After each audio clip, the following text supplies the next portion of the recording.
Meus irmãos, minhas irmãs, ouvintes da Palavra de Deus, que a paz do Senhor Jesus esteja com cada coração que está ouvindo esta mensagem agora.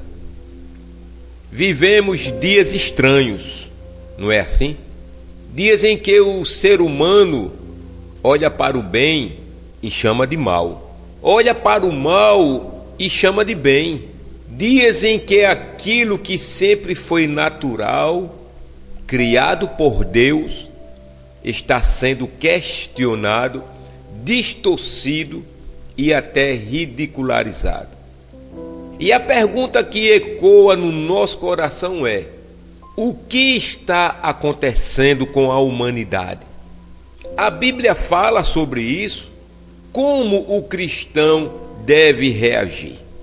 O que a palavra de Deus diz sobre esses acontecimentos? Eu quero trazer uma breve mensagem ou estudo com o tema Quando o certo passa a ser errado, a inversão de valores nos últimos tempos. A Bíblia já nos advertia sobre os tempos de confusão moral e espiritual. Em 2 Timóteo capítulo 3, do 1 ao 5, o apóstolo Paulo descreve exatamente o tipo de sociedade que veríamos nos últimos dias. Vamos ler? Diz assim a palavra: sabe, porém, isto, que nos últimos dias sobrevirão tempos difíceis, pois os homens serão amantes de si mesmos, avarentos, presunçosos, soberbos, blasfemadores, desobedientes a pais e mães, ingratos, profanos, sem afeto natural, irreconciliáveis, caluniadores, incontinentes, cruéis, sem amor para com os bons, traidores, obstinados, orgulhosos, mais amigos dos deleites do que amigos de Deus, tendo aparência de piedade, mas negando a eficácia dela. Ah, irmão Neemias, quanta coisa terrível. Mas é a palavra, meu irmão. Leia lá 2 Timóteo 3, 1 e 5. É a palavra de Deus quem diz.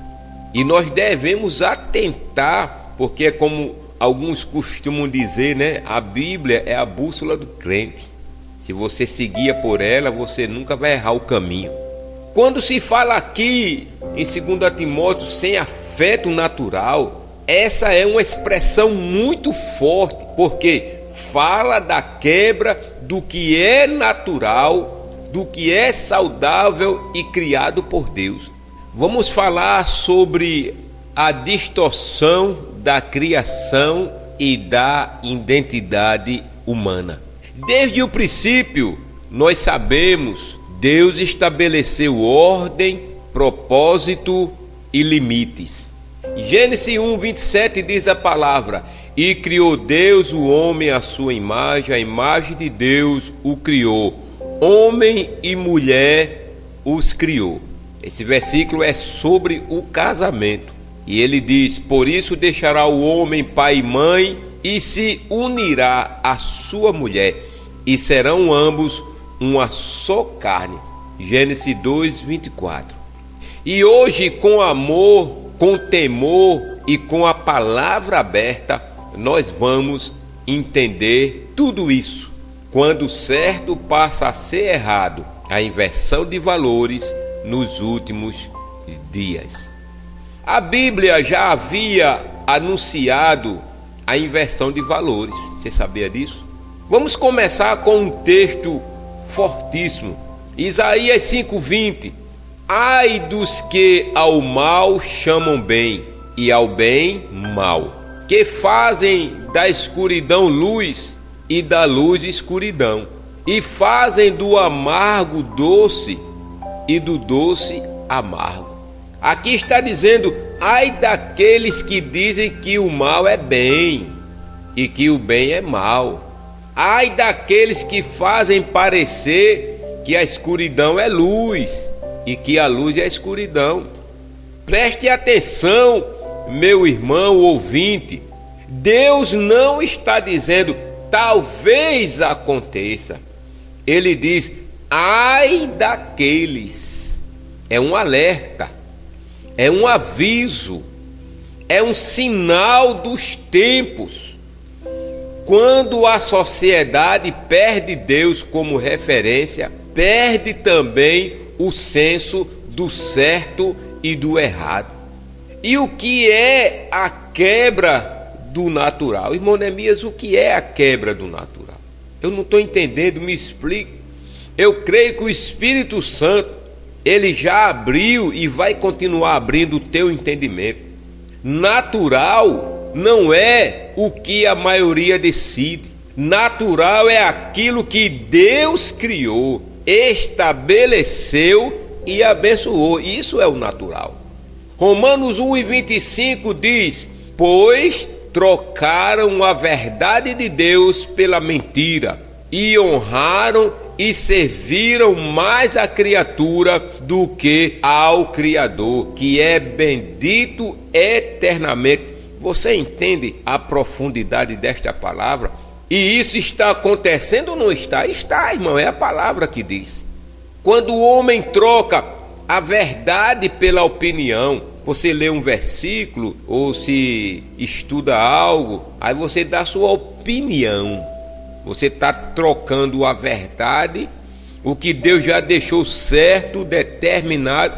Ah, mas talvez, eu acho, eu penso assim. Não, irmão. A verdade é a verdade. E você não pode trocar ela pela sua opinião, pelo seu eu acho, eu penso. Não. Quando você também troca o Criador pela criatura, você exalta mais a criatura do que o Criador. Você dá honras, você dá mérito a mortais igual a mim e a você, em vez de dar ao Criador.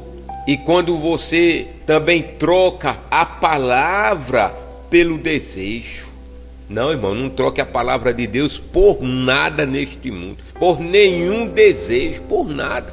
Porque é assim que nasce a confusão espiritual dentro de uma pessoa, dentro de um ser. Quando você troca a verdade pela opinião, quando você troca o Criador pela criatura e quando você troca a palavra pelo desejo. E nós sabemos que hoje a idolatria nem sempre é uma imagem de madeira ou pedra. Ela pode ser um objeto, ela pode ser uma fantasia, não é assim? Ela pode ser uma criação da sua própria mente, da minha mente, da nossa mente. Ela pode ser algo que ocupa o lugar que só Deus deveria ocupar. Isso é assunto para que a gente possa refletir. Pode parecer estranho para você nesse momento achar isso uma idolatria ou chamar isso de idolatria, mas biblicamente é exatamente isso. Você está entendendo? Você viver uma fantasia, você criar isso na sua mente, ocupar o lugar de Deus. Não, irmão, a sua mente, o teu coração, ele tem que estar preenchido 100% por Deus. Eu quero trazer aqui, continuando, exemplos claros da inversão de valores, certo? O pecado passou a ser celebrado. Você já parou para pensar sobre isso? Hoje quem vive na prática do pecado é chamado de corajoso, né? Fulano é corajoso, fulano é corajoso. Você vai entender a minha linha de raciocínio. E quem vive em santidade hoje é chamado de retrógrado, ou cafona, ou antigão, antigona, né? Assim. Mas Provérbios 14:34, nós lemos o seguinte: a justiça exalta as nações, mas o pecado é a vergonha dos povos. O pecado não deixou de ser pecado só porque foi normalizado. A sociedade criaram uma lei, agora normalizou, pode isso, pode assim, assado. Eu não vou falar nomes aqui, não vou denominar, viu, para não criar problema. Mas não é porque alguém legalizou algo que ele agora deixou de ser pecado. Não, vai continuar sendo pecado, porque quem impera é a palavra de Deus, é a vontade de Deus. E a verdade, irmão, ela virou ofensa. Hoje, dizer a verdade dói mais do que viver na mentira. E se a gente não tomar cuidado, a gente entra, mas foi só uma mentirinha, uma coisinha, foi só para justificar. Não, irmão, mentira é mentira. Como pecado é pecado, mentira é mentira. João 8,32, o que é que a palavra diz? E conhecereis a verdade, e a verdade vos libertará. Libertar de quê? Da mentira. Muita gente prefere a mentira confortável do que a verdade que confronta. Irmão, eu vou... Nada. Mas, irmão, você concordou com o irmão naquele assunto, com a irmã, você concordou com A, com B, com C. Eu quero abrir aqui um parêntese para eu falar um caso que aconteceu comigo. Eu era supervisor de uma empresa, não vou dizer nome. O dono, quando viajava ou quando tinha algum problema interno na empresa, alguém procurava ele e ele sabia que era um problema, ele mandava que eu fosse resolver. Olha, diga que eu não estou, diga que eu estou viajando, olha, diga que eu só vou voltar para a semana. Ele mandava eu dizer mentiras e eu dizia para ele, eu refutava, eu digo, fulano, não tem como, rapaz, eu sou um cristão, eu não vou dizer que o senhor não está se o senhor está aqui, eu não vou dizer que o senhor viajou se o senhor não viajou. Não, mas você está apenas obedecendo como funcionário, isso tem nada a ver com sua religião não. Você não é meu funcionário, você não está aqui para trabalhar para mim, para me obedecer, então você não está pecando, você está dizendo porque eu estou pedindo. Ele tentava, olha como é que o inimigo trabalha, pôr na minha cabeça para eu dizer, é verdade, eu estou só trabalhando, mas eu não aceitava. E ele continuou insistindo com esse pensamento dele de querer que eu mentisse, e um dia eu cheguei para ele e disse, olha, não dá mais para trabalhar aqui. Por que, senhor Neemias? Você é um bom funcionário, um bom supervisor, o que foi que houve? Está insatisfeito com a empresa? Aí eu abri o jogo com ele, eu digo, não, porque o senhor insiste em que eu minta, então é a mentira confortável. E ele até que ele entendeu e parou. Quando ele queria, ele mandava outra pessoa, mandava a irmã dele, mandava outro funcionário, mas ele não mandava, porque ele sabia que eu não aceitava e eu não me deixei levar. Então são situações que muitas vezes somos colocados à prova e que às vezes o próprio Deus permite para ver se você realmente está atento ao que está acontecendo ao teu redor. Então a mentira confortável, muitas vezes tem pessoas que preferem ela do que a verdade que confronta. Eu confrontei o meu chefe com a possibilidade de perder o meu emprego, mas eu confrontei com a verdade. Eu disse, olha, não dá, eu sou um cristão. Vamos continuar nesta linha de raciocínio, porque nós sabemos, irmãos, querido ouvinte da palavra de Deus, que lares estão sendo destruídos, a autoridade dos pais está sendo enfraquecida, casamento tratado como algo descartável. Casou, não deu, separa a casa de novo. Irmão, não gostei dele, do jeito dele, não, vou arrumar outro. Não gostei do jeito dela assim, vou arrumar outra. Você está entendendo, irmão? Em Gênesis 2:24 a palavra diz, olha só, por isso deixará o homem pai e mãe e se unirá à sua mulher e serão ambos uma só carne. Isso não é cultura antiga, isso é princípio eterno. Louvado seja o nome do Senhor, o nosso Deus e o nosso Pai. Você entendeu? Então, irmãos, lute pelo seu lar, não deixe o inimigo entrar e destruir o seu lar. Não perca a sua autoridade de mãe, de pai. Não deixe ela enfraquecer com os seus filhos, mas que essa autoridade ela venha, aleluia, do alto. Ela venha, autoridade do nosso Deus e do nosso Pai. Não veja o seu casamento como algo descartável, que nem você troca uma roupa, um sapato, como você troca de uma casa. Não, porque isso é princípio eterno, como nós lemos Gênesis 2:24. estamos entendendo que o ser humano, não todo, mas uma boa parte, perdeu o senso da própria identidade. Quando a criatura rejeita a criação de Deus, perde o rumo. Você está entendendo?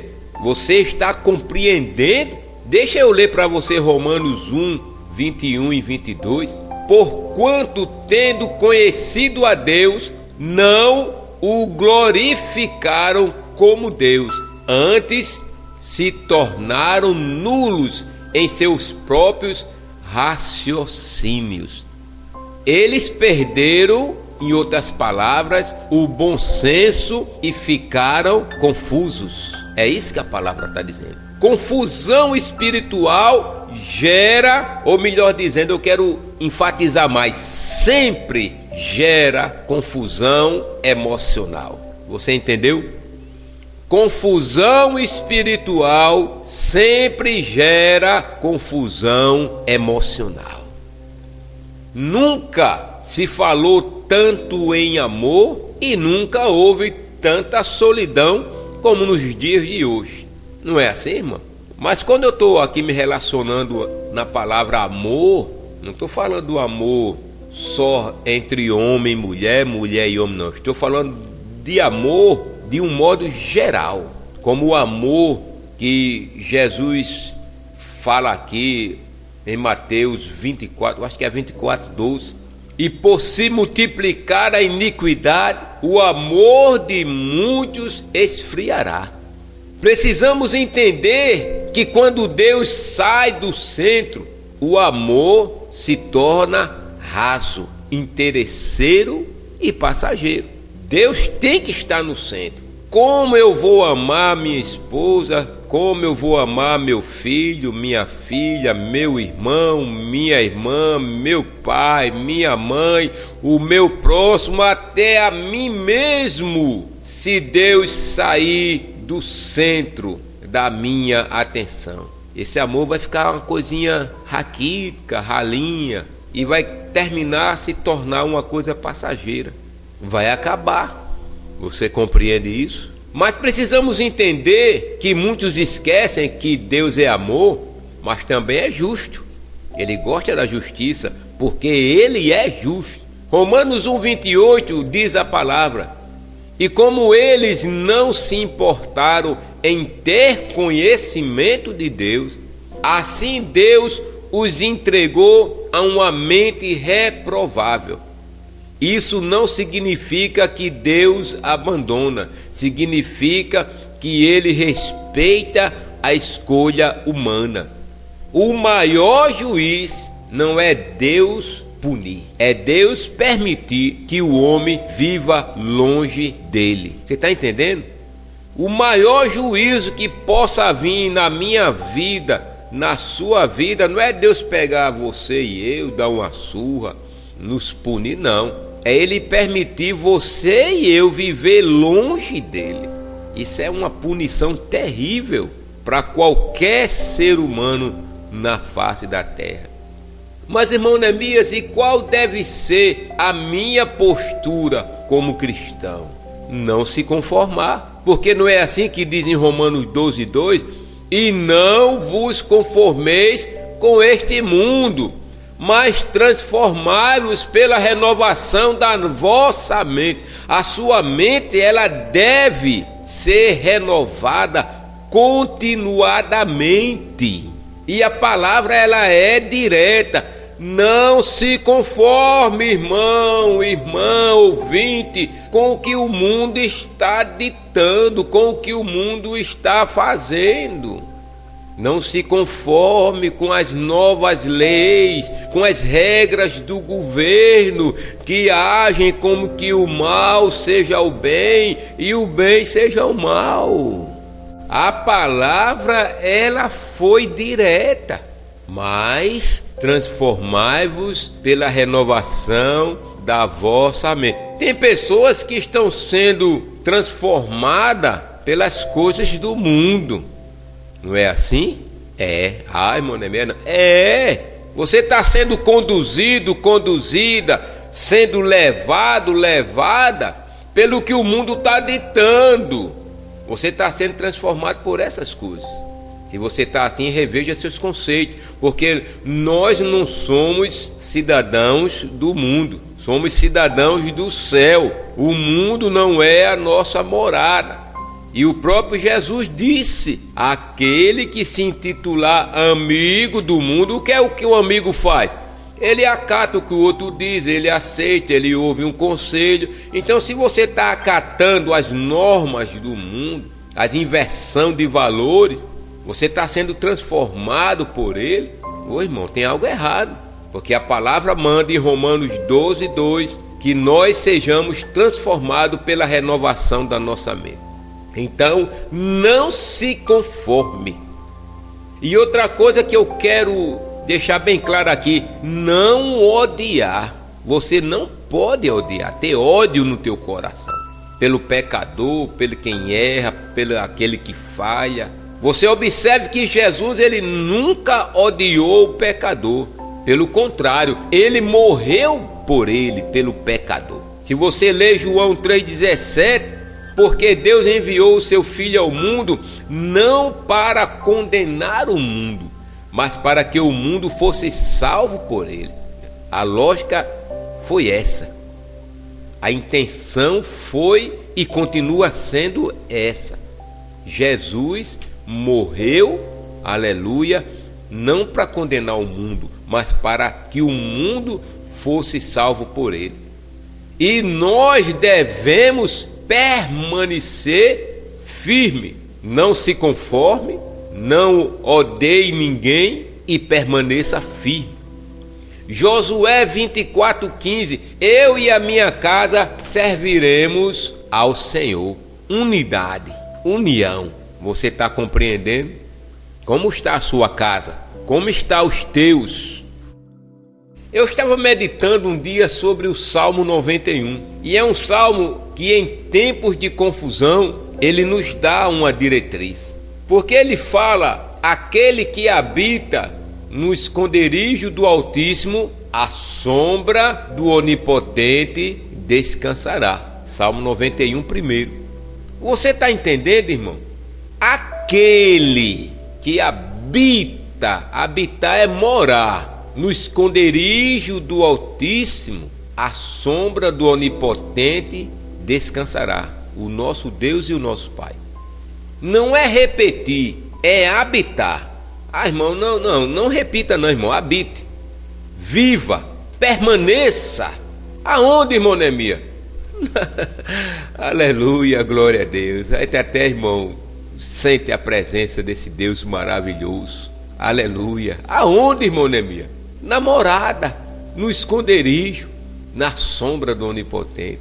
Habite lá, viva lá, permaneça lá. É como que aqui ficasse só a matéria, o seu corpo físico, esta matéria, mas o seu espírito esteja lá, irmão, no esconderijo do Altíssimo, a sombra do Onipotente. Porque quem anda com Deus discernirá os tempos sem perder a paz, irmão. Então, em tempo de confusão que nós estamos vivendo, quando eu li esse salmo, eu digo: é a solução.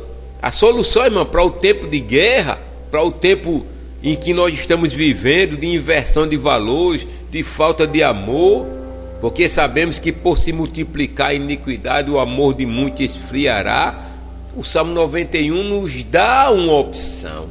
O Salmo 91 primeiro traz esta opção e esta verdade, que aquele que habita, aquele que mora no esconderijo do Altíssimo, vai descansar, irmão. Irmão, como é que eu vou descansar no meio? Descansa, é a palavra.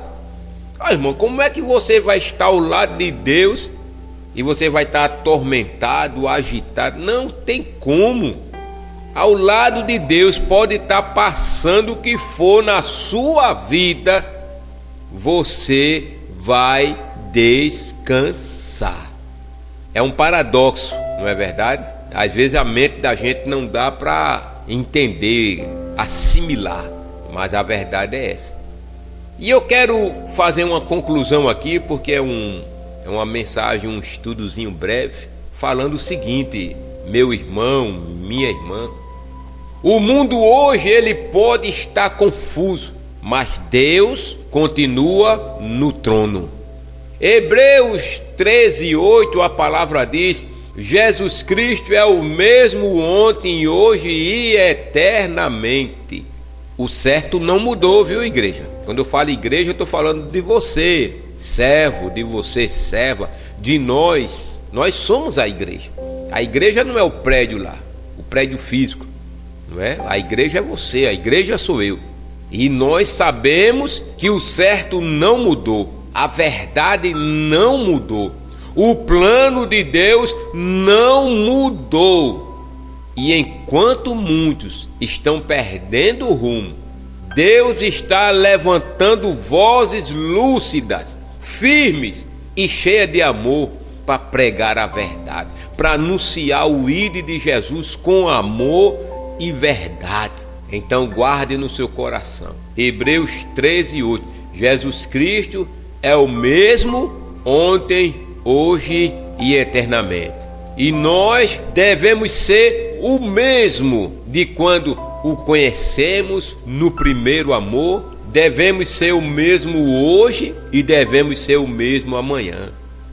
Não mude, seja um servo, uma serva imutável, não se deixe ser levado ou conduzido por esta geração incrédula, não se deixe ser levado ou conduzido, enganado pelos regimes, pelo sistema mundano, pelo sistema material, pelo sistema deste mundo, mas que como Cristo, que é o mesmo hoje, aleluia, e será eternamente, você também tenha isso como exemplo na sua vida. Eu convido você a uma breve oração. Inclina a sua cabeça se puder, que não ligue só o pensamento, se não puder fechar seus olhos. Deus sabe de todas as coisas. Senhor nosso Deus, em meio a tanta confusão, nós escolhemos a Tua vontade. Guarda nossa mente, nosso coração e nossa casa. Não permita que sejamos levados pela inversão de valores, mas firmados na Tua palavra. Traz, Senhor, arrependimento, traz cura e restauração.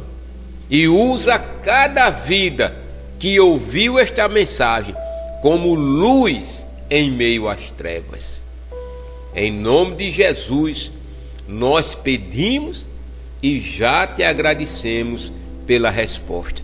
Diga amém e graças a Deus.